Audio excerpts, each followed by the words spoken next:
Bienvenidos a su programa Robles, programa donde conversamos con personas que en base a trabajo, a mucha persistencia y además abrirse a las nuevas posibilidades, a las nuevas oportunidades que te daban las circunstancias, crearon grandes emporios.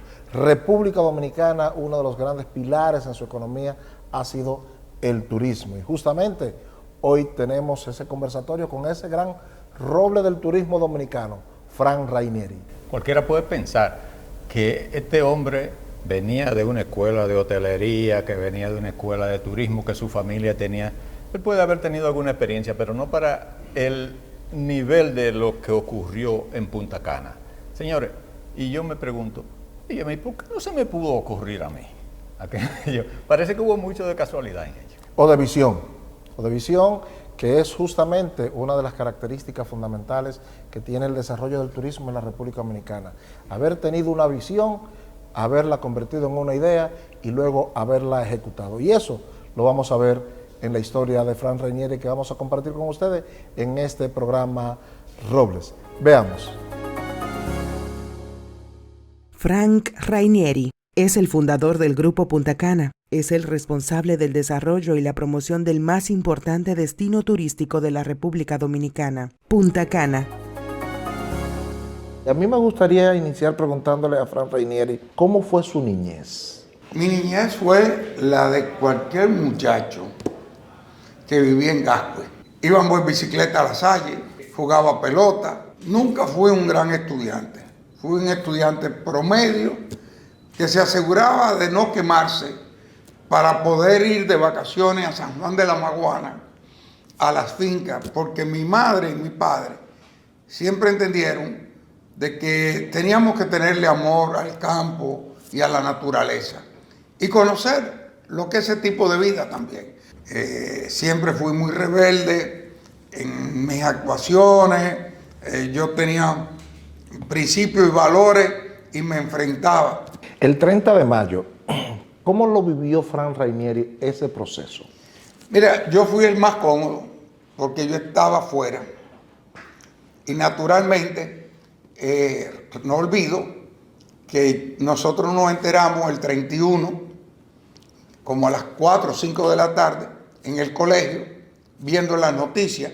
Yo veía las noticias todos los días y ahí nos enteramos. Naturalmente, me quedé pasmado. Había otro dominicano, primo mío, que había llegado al colegio un año después y con él celebramos Callao, porque había un tercer dominicano cuyo padre era coronel del ejército de Trujillo y que no podíamos expresarnos por ahí cerca.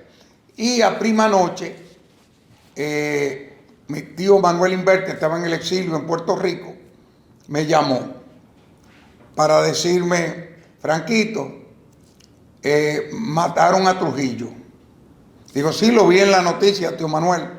Digo, las llamadas en ese entonces eran muy ocasionales porque costaban $7 3 minutos, no habían celulares ni nada de eso. O sea, poniéndolo en contexto. Me llamaban 2 veces al año y esa fue una excepción. Y me dijo en ese momento, tus padres están bien porque hablamos con ellos. Y para que no te sorprenda, Antonio Inver fue uno de los que ejecutó a Trujillo.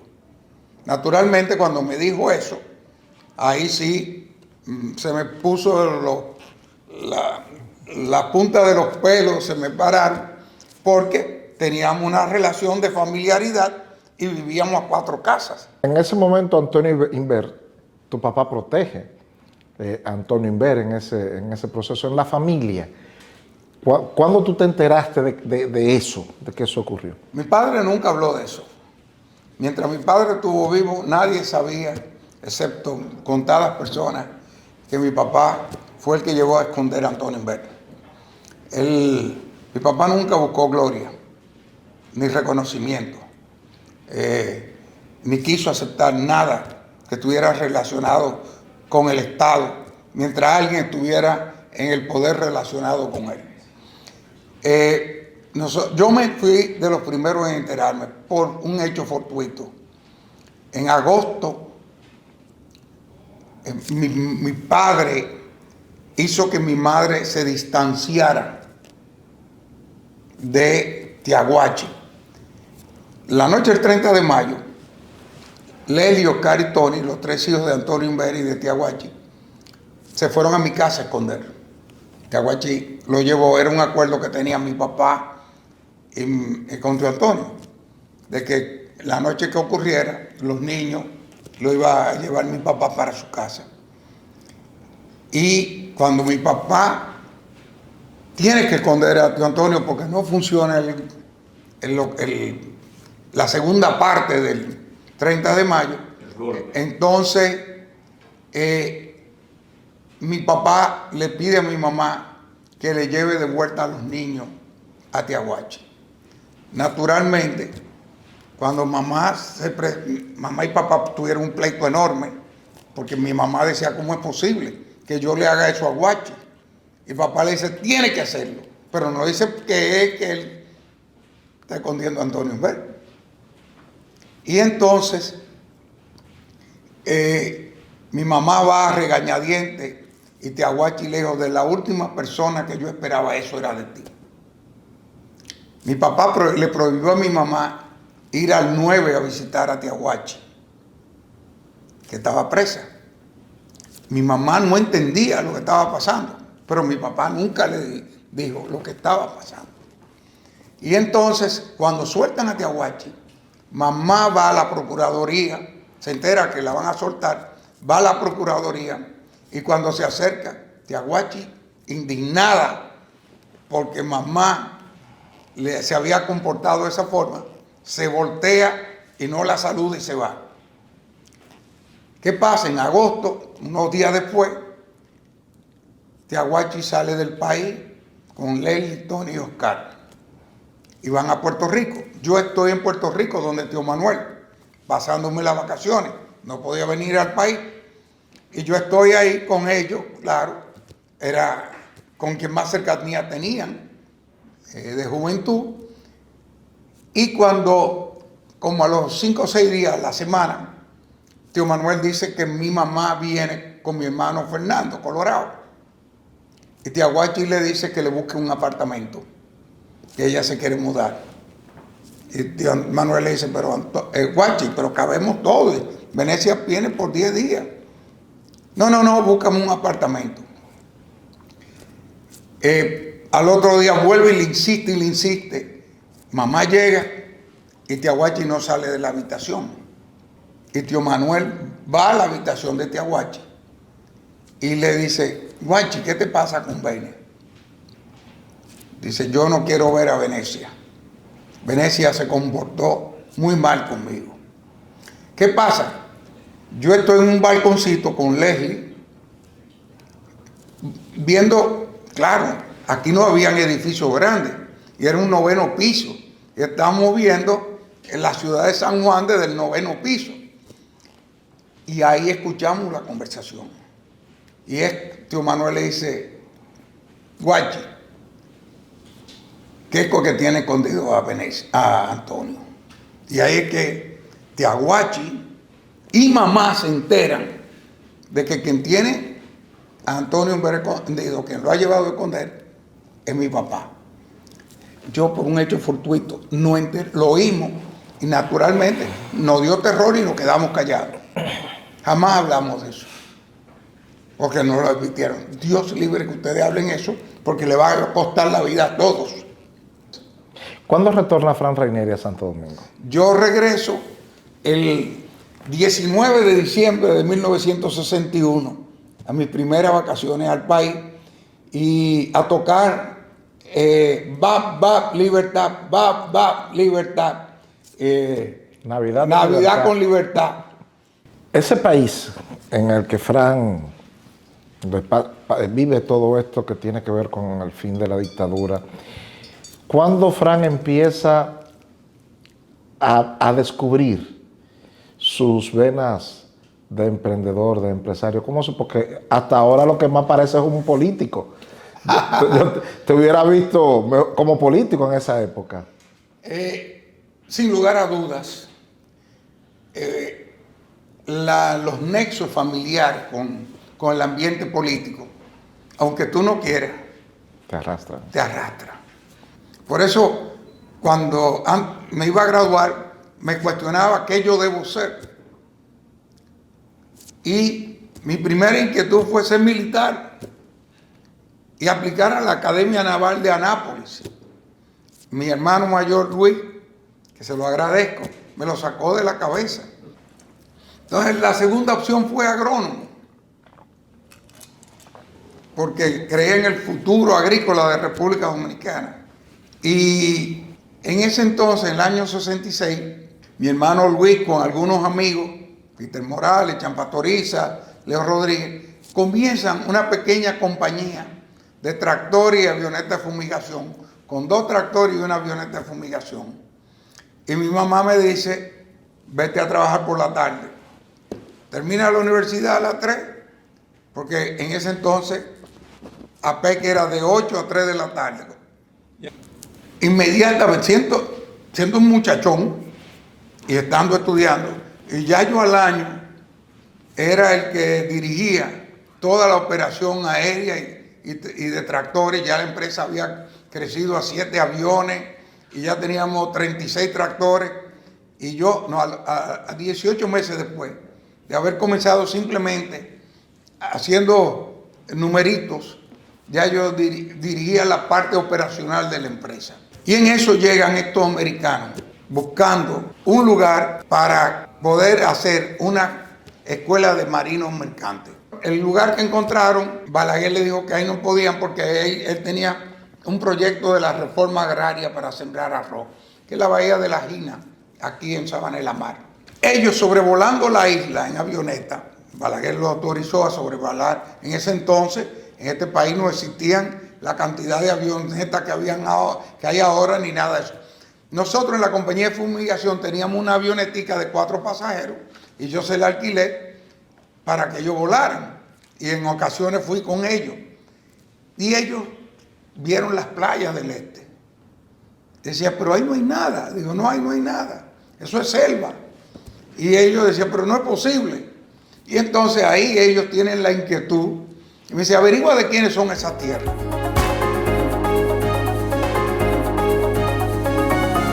En el transcurso de la entrevista, en algún momento uno pensó que la política pudo habernos quitado este roble del sector turístico. O bueno, quizás los estudios, porque pudo haberse quedado en Estados Unidos, lo mandaron, lo sacaron del país para que se fuera a estudiar a Estados Unidos en un nivel no universitario, todavía en el bachillerato, porque parece que era medio inquieto el muchacho. Sí, vamos a seguir escuchando la historia de Frank Rainieri, ese gran ícono del sector turístico de la República Dominicana. El Grupo Punta Cana, que se conoce a nivel mundial, es una de las marcas del país, Grupo Punta Cana. Frank Rainieri nos cuenta cómo fue construyendo toda esa historia, pero además su vida personal. Veamos. ¿Y quiénes son esos americanos? Era un grupo de la Seafarer International Union, los que vinieron primero, porque eran los que tenían instrucciones para construir una escuela de marinos mercantes. Y ellos indagan y encuentran que en esta zona habían 3 pedazos grandes de tierra que vendían a un precio que para ellos era de vaca muerta, $250,000. Y ellos se van, el tipo regresa y me dice, regresa con un americano gordo, me dice, mira, vamos a constituir una compañía y vamos a comprar la tierra. Estamos hablando de finales de octubre del 69. Y queremos que tú trabajes con nosotros y seas nuestro asesor. Y te vamos a pagar $100 semanales. Yo ganaba 275 pesos al mes y me ofrecen $100 a la semana. Yo le dije, yo tenía amores con Leslie Berg. Y le digo a Leslie, vamos a casarnos, ya yo soy rico. Déjame cobrar 4 o 5 meses y no casarme. Olvídate. Porque con eso compro los muebles y nos vamos a Europa de luna de miel, que costaba $1,200 21 días. Y así se compra, se funda la compañía, nombran a este americano como administrador, presidente administrador general. Entonces, se compra la tierra, pasan los meses y naturalmente el americano lo que estaba era disfrutando. ¿Qué pasa? Que cuando llaman al americano en junio para que vaya a dar un reporte, él me invita a ir. Yo voy con él, ya yo había estado varias veces. Y ya yo tenía idea de sueño de muchacho, de lo que yo creía que se podía hacer. Entonces cuando ellos comenzaron a preguntar, yo le comencé a contestar porque él no tenía contesta. Yo le dije lo que yo pensaba que se podía hacer aquí. Cuando iba saliendo, usted me detuvo y me dijo, ¿cómo te podemos localizar? Y ahí yo le di mi tarjeta de Agritech, que era como se llamaba el negocito de tractor y avioneta. Y él me dijo, me llamó una semana después. Entonces yo fui a pasar el día. Cuando estábamos allá y me volvieron a preguntar qué yo haría. Y yo le volví a repetir lo que le había dicho en Nueva York, pero ya ahora iba con información más clara. Cuando repetimos todo esto, él me preguntó Ted me preguntó cuánto yo ganaba. Y fue la única vez que yo le mentí a Ted Keel en las décadas que tuvimos y yo le dije que yo ganaba $800 mensuales. Balaguer ganaba 700 pesos mensuales. Que eran $700 más. Sí. Y yo le pedí 800. Porque yo no sabía cuánto tiempo eso iba a durar. Y yo lo que quería era casarme. Y entonces, él me dijo, ok, yo te voy a pagar $1,200 y vente a trabajar con nosotros.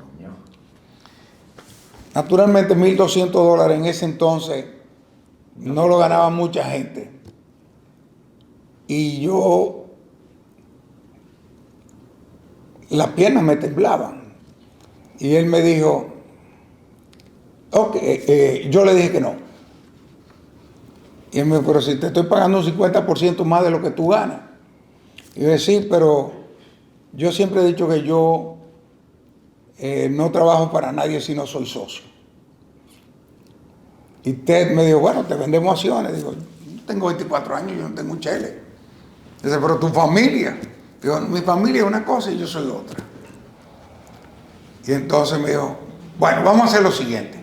Yo te voy a pagar $1,000 mensuales, son 25% más de lo que tú ganas. Y te voy a dar $200 en acciones todos los meses. Y en 5 años tú tienes lo mismo que nosotros tenemos. Pero si tú haces lo que tú dices que se puede hacer, y en el presupuesto y el tiempo que tú dices, a los 2 años ya no te descuento más nada y tú tienes lo mismo que nosotros. Nos dimos la mano y así comenzó la historia de Punta Cana.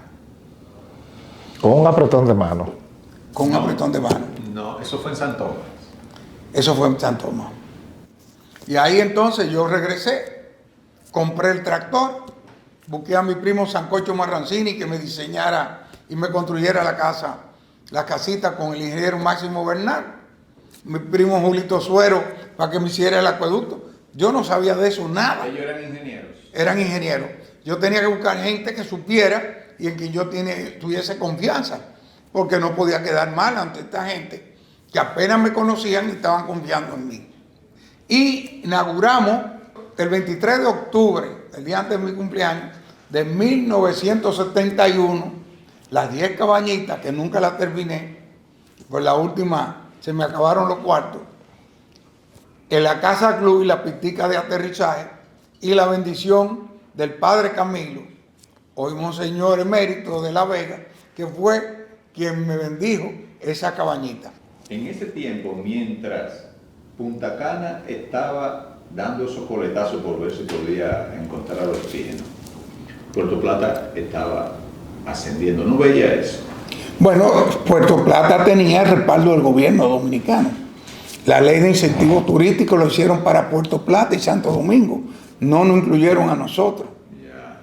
A nosotros nos vinieron a incluir en el año 88, 18 años después. Fran, ¿por qué se le ocurre a Fran hacer un aeropuerto y cómo empieza eso? La necesidad es la madre de todas las ciencias. Yo no pensaba hacer acueducto, yo no pensaba hacer compañía eléctrica, yo no pensaba hacer aeropuerto, yo no pensaba hacer escuela, yo no pensaba hacer barrio. La necesidad te va llevando. Yo tuve que comprar 2 plantas eléctricas para tener. Aquí no llegaba la luz. Nunca ha llegado, gracias a Dios. La tenemos propia. Hoy tenemos una compañía eléctrica que junto con CEPEN generamos 160 megas al año de energía, continua. Y es la única zona donde todo el mundo paga su luz. Pues así mismo tuvimos que hacer con todo el aeropuerto. Fue una necesidad. El costo de los helicópteros de operación era muy alto. No cargaban maletas. Yo tenía que traer turistas. Tenía que hacer una pista.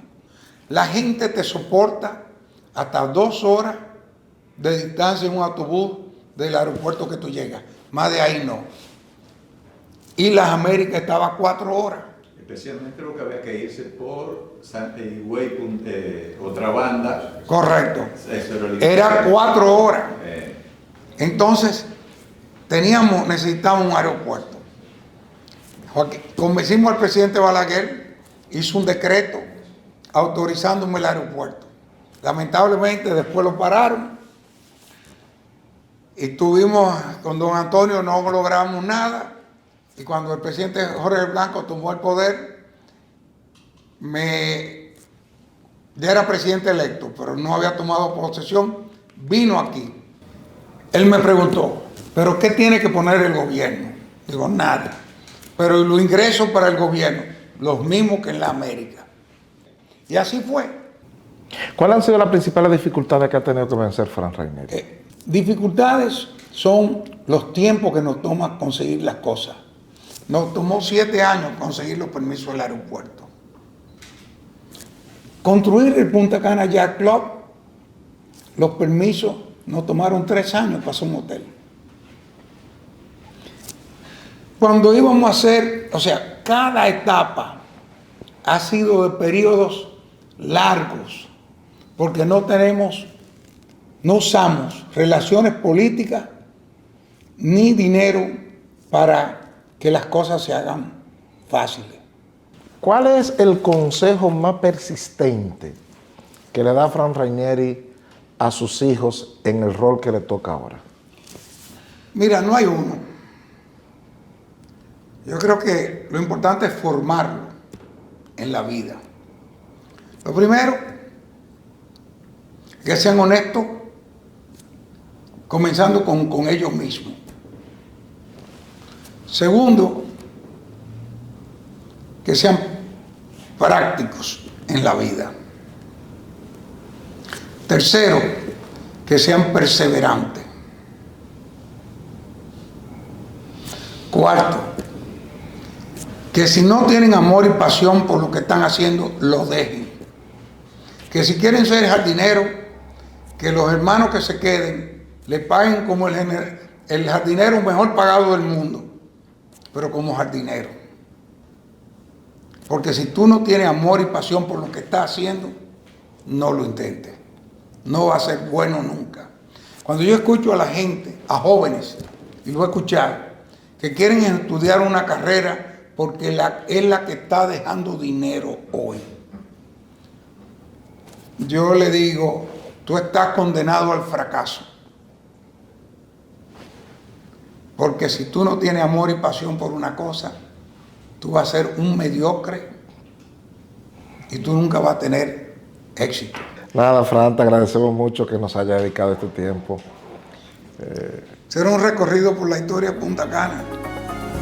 Hemos llegado a la parte final de esta entrevista con Frank Rainieri del Grupo Punta Cana, un gran ícono del turismo del país, una de las marcas por lo que reconocen a la República Dominicana en todas partes del mundo. Yo me voy un poquito atrás. A mí me resultó impresionante la forma en que se trazó el aeropuerto que hoy es el de más tráfico en República Dominicana. Y del Caribe. Y del Caribe. Óyeme, ese un procedimiento, qué sé yo, artesanal, para decirlo de alguna manera, y sin embargo, eficiente. Muy eficiente. El Grupo Punta Cana, con todas sus empresas, nos distingue a la República Dominicana a nivel mundial. Tú vas al extranjero y todo el mundo quiere ir a Punta Cana. Muchísimas gracias a todos ustedes por haber compartido esta entrevista de su programa Roble. Ahora conversando con Frank Rainieri, el gran roble del Grupo Punta Cana. Muchísimas gracias por compartir con nosotros.